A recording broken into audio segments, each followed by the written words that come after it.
Hello digital family, so we are back with a new video in this course and आपने अभी बहुत कुछ सीख लिया है। जैसे कि मैंने लास्ट वीडियो में बोला था एंड आगे बहुत कुछ है सीखने को, क्योंकि अब जो मेन चीज स्टार्ट हुई है लास्ट वीडियो से वो है कंटेंट के ऊपर। एंड कंटेंट ही एक ऐसी चीज है जो लोग देखना पसंद करते हैं आपकी प्रोफाइल पे और इसलिए ही आपको फॉलो करते हैं। तो इस वीडियो को बिल्कुल स्किप ना करके एंड तक जरूर देखना, बिकॉज इस वीडियो में हम जानेंगे कि एक बेस्ट कंटेंट स्ट्रेटजी अपनी प्रोफाइल के लिए कैसे आप बना सकते हो। So stay tuned. चीजों को डिस्कस करने से पहले एक चीज जान लेते हैं कि आखिरकार स्ट्रेटजी होती क्या है, नहीं ये हमारी कैसे हेल्प कर सकती है और कंटेंट स्ट्रेटजी क्या है। सो अगर हम बेसिक लैंग्वेज में बात करें, बेसिक मीनिंग स्ट्रेटजी का जाने, तो वो है ऐसी चीजों को ट्राई करना जिससे आपको क्विक रिजल्ट्स मिले। आखिर वो चीजें हैं क्या, वही स्ट्रेटजीज कहलाती हैं। अब कंटेंट स्ट्रेटजी क्या है, तो कंटेंट स्ट्रेटजी का अगर बेसिक वे में हम कुछ मतलब जाने तो वो है ऐसा कंटेंट पुट करना अपनी ऑडियंस के रिगार्डिंग जो आपको क्विक कन्वर्जन्स दिला पाए। सिंपल, कुछ भी इसमें कंफ्यूजन वाली बात नहीं है। ठीक है, अब हमें एक बेसिक कंटेंट स्ट्रेटजी कैसे डिजाइन करनी है अपने इंस्टाग्राम प्रोफाइल के लिए, तो मैं एग्जांपल लेके आपको चीजें सारी समझाता हूं।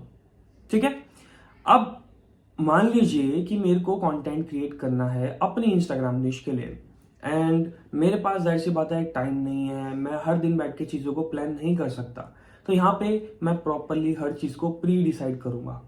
अब वो प्री डिसाइड करना एक प्लानिंग है मेरे कंटेंट की। अब कंटेंट स्ट्रेटेजीज कैसे अप्लाई होती हैं वो इस प्लानिंग के बाद में बताता हूँ, बट ये प्लानिंग क्या है इसको ध्यान से समझ लो।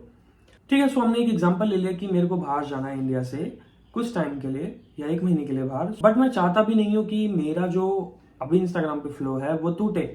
तो इसलिए मैं क्या करूंगा, चीजों को मैं प्री प्लान करूंगा। अब प्री प्लान इन सेंस मैं कुछ ऐसे कंटेंट पिलर्स बनाऊंगा जिसके अराउंड मैं चीजें प्लान कर सकूं।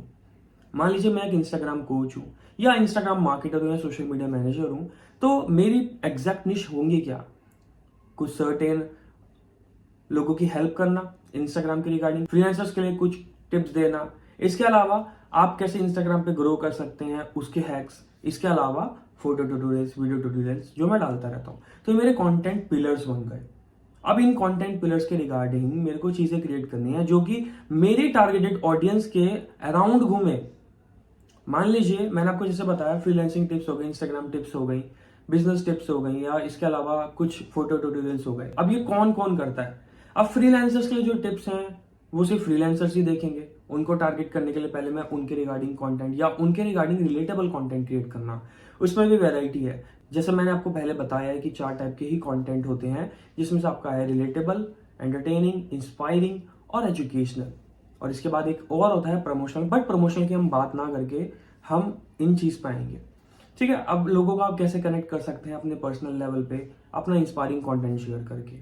इसके अलावा आप लोगों के साथ कनेक्ट कैसे कर सकते हैं अपने रिलेटेबल कंटेंट के साथ, ये आपकी टारगेट ऑडियंस के लिए। रिलेटेबल कंटेंट मैं आपको समझा देता हूं। मान लीजिए आपको एंगेजमेंट में इशू आ रही है इंस्टाग्राम की, तो मैंने अपना एक कंटेंट क्रिएट करा, एक पोस्ट क्रिएट करी जिसमें मैं इसके सॉल्यूशंस दे रहा हूं, तो आपके साथ रिलेटेबल हुआ कि नहीं हुआ। तो इस वे में कंटेंट को प्लान करना ताकि वो आपकी टारगेटेड ऑडियंस के साथ मैच कर सके। अब इसको करने के फायदे क्या है, सो एग्जांपल के साथ इसको समझते हैं। मान लीजिए कि आपको पैसा कमाना है बहुत, मान के लीजिए आपको पैसा कमाना ही है तभी आप ये कोर्स कर रहे हैं।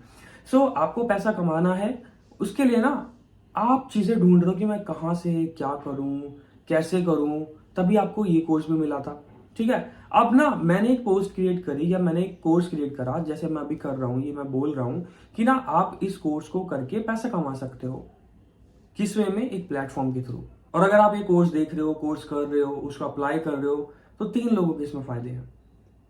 एक तो आपका खुद का फायदा है, आप जिस प्लेटफॉर्म के साथ जुड़े हो उसका भी फायदा है, क्योंकि वो और इससे उनको भी मोटिवेशन मिलेगी कि वो और नए यंगस्टर्स या नए लोगों को चीजें सिखा पाए जिससे वो अपने आप को अपग्रेड करके पैसा कमा पाए। इसके साथ मेरा भी फायदा है। मेरा क्यों फायदा है, क्योंकि एक तो मेरी स्किल्स पॉलिश हो रही है आपको एजुकेट करके, एंड मुझे एक फैमिली मिल रही है। सो समझिए एक कंटेंट से कितने तरीके के फायदे आपको हो सकते हैं। अगर आप कंटेंट को प्लान करके चलते हैं, कंटेंट क्रिएट करते हैं, देन उसको ऑब्जर्व करते हैं कि आपके लिए क्या बेस्ट चीज वर्क कर रही है, क्या चीज नहीं वर्क कर रही है। क्योंकि अगर रैंडमली पोस्ट कर दोगे तो चीजें आपके लिए वर्क नहीं करेंगी। आपको ऑब्जर्व करना पड़ेगा, आपको देखना पड़ेगा आपके लिए क्या चीजें वर्क कर रही हैं। देन उसके अकॉर्डिंग अगर आप चीजें रिवॉल्व करते हो, चीजें चेंज करते हो, तो आपको फायदे मिलेंगे। अब ये चीज मैंने आपको क्यों बोली, क्योंकि यही है बेसिक कंटेंट स्ट्रेटेजी, कि चीजों को एनालाइज करना कि आपके लिए क्या चीज चल रही है, उसके रिगार्डिंग कंटेंट क्रिएट करना, कंटेंट प्लान करना, ये कंटेंट स्ट्रेटेजी है। सो होप आपको ये वीडियो समझ में आई हो। नहीं आए हो तो इस वीडियो को एक बार फिर से देखना, और उसके बाद भी ना आए तो मुझे आप पर्सनली डीएम करके पूछ सकते हो। इसके अलावा आपको मैं कुछ चीजें प्रोवाइड करा दूंगा अगर मुझसे आप पर्सनली कनेक्ट करते हो, या इस कोर्स के थ्रू मैं कुछ चीजें प्रोवाइड करा दूंगा जिससे आपको प्लान करने में आसानी रहे। So take care, goodbye, मिलते हैं नेक्स्ट वीडियो में जिसमें हम जानेंगे कि कंटेंट क्रिएट कैसे करना है।